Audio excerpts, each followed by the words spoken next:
Ngasigi video se koi Krishna Jarma nimita koi na tawba yaba manifestations tawba yaba manifestations adu koi na haidi sum koi na katpa yaba na harasina ko haidi ke sum katpa yaga ta gi yum da kai da adu gi matang da ne ko adu ngasai gi sida le manifestation thaba inkhang gi kai gi adu mayam am chule ko thaba inkhang relationship adagi educations ki kai gi angang gi oina so koi na loin tawbi ba ko as a parents ama oina ado yaraga di haidi ngasi natraga hayeng se haidi hayeng calendar khara madana hayeng oire ko ado ngasi togisu tobiro hayeng togisu tobiro do haidi ngas laglai shuki gai gi oina haraga di ko khwai han bada koina ko wahung keno se ko wahung matu se ama laibiraga angangi like to bum da thammo hai ta like to se egi like to bum ne na khala se budum sai da kai da dumai taruga thambiyo basigi wahung matu se ko adu ma leire ko aduga basi gumba kai gumba thambe ai ko basi gumba leiraga katpa gumba ai ko dum yum dum leija suno egi like mandir dum leishno ba basi sina kai no hamna relationship ha badi imong manung shanti leina ba khona ba dumai tanga se husband wife nu shina ba khatangi adugi wana tre ko yum da haidi relationship ha ba haraga di ai gi icha imo leiri ba mayam harasna samna hanne gi wana haraga so adum ba mayam dugi oina ni ko sila ji imong shanti leina ba simple oina haraga da haitara ko aduga amana akoina sigi numitida tawba yaba manifestation kumba kharsu leiri ko ado manifestation sina koina kai kai tawba yaga da ge hai kan ji chi ma lawrasne ga samna hadi wish ama khatang ise ngasi gi ona hadi wish manga taru ni pani ba khot na taba portal ge dumaini ibana taba ko wish ama khatang ana har so ko sta chi ma ina se lawre ko aduga sida i ga da wish kai no hai kan se da khoi gi ama khatang ai hakchang nuai te haraga di hakchang du gi maram da iyoba ai naba phare haina igera ko haidi sentence oina igera only just natraga haidi simple word ama da haidi good health khatang harase ko good health kumba kai gumba domain harase ko paisa haraga de haidi money khatang igera ko paisa machine gumba igera natraga haidi ai paisa si lakata badu haidi phange haina domain toraga ibo ko adu samna habada haitara ko the relationship kaina ga harasna ko haidi beautiful relationship simple oina words kaina harasna ko samdai samna habada haidi khoigi exams haraga sudum leno exam do khatang iraga hari wakhan di khan biyo ba exam se clear oire khole haina chingba ko paisa haina paisa kaina ira se ko sam sam na hai tara ko paisa haina ira se basida hari mani haina ira se ba ko aduga si se kamai to bada ki hai kan sta ko gi konjalo samaina ai rom se da basi gi mo mala drang ka si gi pot sa ai rom da konjale na ko aduga lang angang ba ma lor sine ko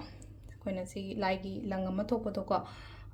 koina roli so hai moli so hai kalaba so hai na ne ko natraga na hadi shoot asing ba keno torok angang ba malawraga hadi si se akoina kishan bi ba inga sai gi keno se da ko aina iriba wish da hadi kishalani na ko kishalaga sisu leina ko ai gi isor la chari ba jaga do adu da thambiyo ko hadi so sidang sai ke no hom matu ke ka tham samna ha sida ai gi lai latpham ne ke no ma hai mandir ma chama le khalaga ti adu tang sai gi sigi potsima thambi ba adu ma yare ko aduga amana ko hadi kai no gumba tawbiyo koi gi kai hai ni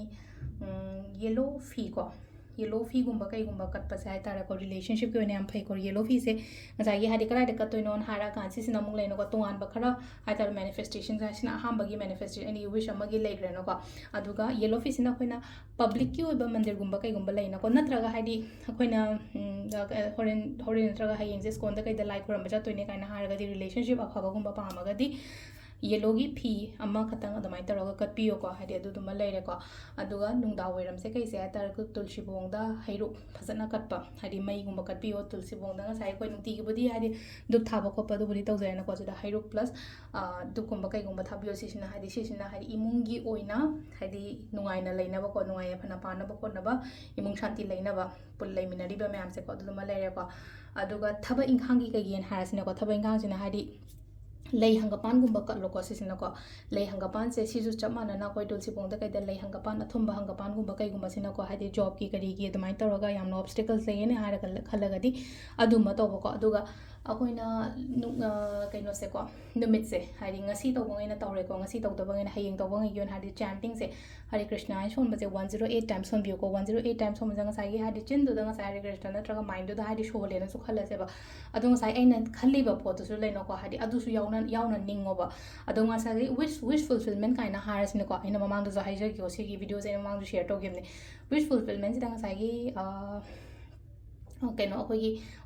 angel number se wish fulfillment gi angel number se 1176 oina ko 1176 ko aina ningi ba kholi ba gi oina haraga di ko Swaina Shon Beko, Hadi 1176 Hare Krishna, I Tarago 1176 Hare Krishna, Aina Kaliba Poto, Panga Beta Mata, Sisina Queen Aina Hazigazing Nimba, wish to go in order cop Peshagi, and Harris in a copy Shagi Chapman and a cop 520741, Hare Krishna 520741, Hare Krishna 520741, call 520741, 520741 is the lane Aquina had the Jibu the Suyao in a number say 808 in a only just 520741 seco. Sisima later plus the relationship same process of 541 Hare Krishna and 541 ko relationship kina 541 wish fulfillment kina 1176 later ko aduga paisa kina 520741 later ko aduga relationship kina 541 system later ko sina manifestation ki part later ko aduga akoina sum ke kat pa yaga ta ke ko ka dage have do masoi ma'am da share to jaramage ko I was fine. It was Tambane Cosico. I don't para again. Make the single bed, hang on the bed, and automaton the videos ago. Other than I did I happen to Parake. I did Rashigi Matung in a Quena Katpa and let it go. Rashigi quite handed the Mesha Shiko Mesha Sisi, Karamba planet, Kanotoge Hagans, the Hadi Mars when I got Hadi Mars, Angamba Machu, Hatako, Aquena Leopoca Haragati had the red Machu, the geek and Haragati green, white cake, the Mantro Mamma in a go. Ado Ahanba Mesha Shing again hiding a Sisi Quena Katpa Seka, no, I consider. Red color ki phi ama lere ko adur gulab kumba kai gumba kapiyo ko sangom mapane sitam mishine tulsi mana di loina ma ha poko rashi khuding makida tulsi mana ahum di loina ha pas ko sis na ama me rashi ge ne phi angang bane adur gulab ne aduga sangom mapane sitam mishine tulsi mana brish rashi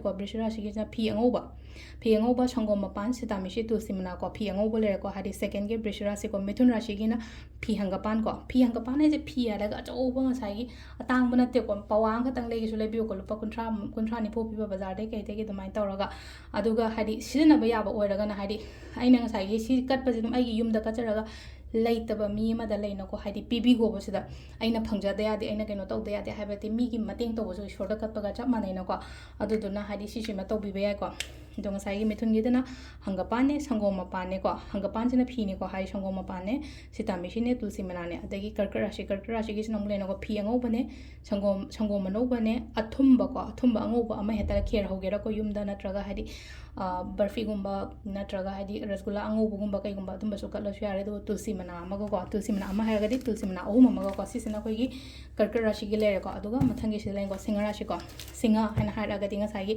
sanina hadi machu se hadi sana machu gumba hangapan gumba kai gumba dumai le ko sangoma no bane athum bane aduga tulsi mana ahum amaga kaina so again phiangapan natraga phi orange machu aduga sangom sida su lena ko sida na sangom sai sa sangom mapan lena ko aduga sitami shine tulsi mana ahum katanga ko tulagi na phi angoba sangoma no phi angoba sangoma no ba aduga sitami shi ko bridge na haga di phi angang bane ko phi angang bane aduga kher katang hora kat piro sitami shine aduga tulsi mana ko last ki mari magal ko dhanu da su lena ko dhanu na phi hangapan घी से कोई करम घी no कहना है कांसे कोई इमा के Thiel मनुंग दा कनो मैम संगोम फम के कायोन बा परेंग अमा लेबदो हन ngei मैम फम बदो अदुदगी कोई पैकेट तगा हान मचम चा लेनो को अदुम बदो लेबियो को नत्रगा हाइदि अदुम अदु लेयो हार ngasai घी अतोप दो ngasai gi हाइदि कोई gi पवा gi किलोंग खाई gi gi दुई तांग इन को ngasai gi पैकेट त मचा सार लेबदो दि तुम खरा होंगम गद्रा इन खले को आइसु लेदबनि न खंगदि अदु उदी उग्रे थाइन अंगांग वेदा को हइति क्या पिबनो को तो नि खंगदे को तो घी खतंग घी असेंग को खितंग हम लौरनि न को येलो मचुगी हाइतारा अथुंबा हंगपान गुम्बा कईगुम्बा अमा लेरे तुलसी मना अहुम अमा लेरे को अदुगा मकर राशि गी ना मु कईनो हाय कांजिदा वायलेट मचु को मेखेत मचु ने संगोम मनोबने सितामिशी ने तुलसी मना ने कुमराशि ने फी से हिगोक मचु को फी हिगोक मचु ने संगोम मपाने गुला अंगांगबा गुम्बा कईगुम्बा कपिरो अदुगा तुलसी मनागा अदुगा लास्ट की मिन राशि गी ना हाइदि फियंगापान थंबाल कलो संगोम मनोबने तुलसी मनाने अदु सिदा लेरे अखोगी केनोगी कृष्ण जन्म की होना तौबा याबा मैनिफेस्टेशंस एना कोना कई कट पे आगदगे हाबदो दुगी मथांग दको मैम थैंक यू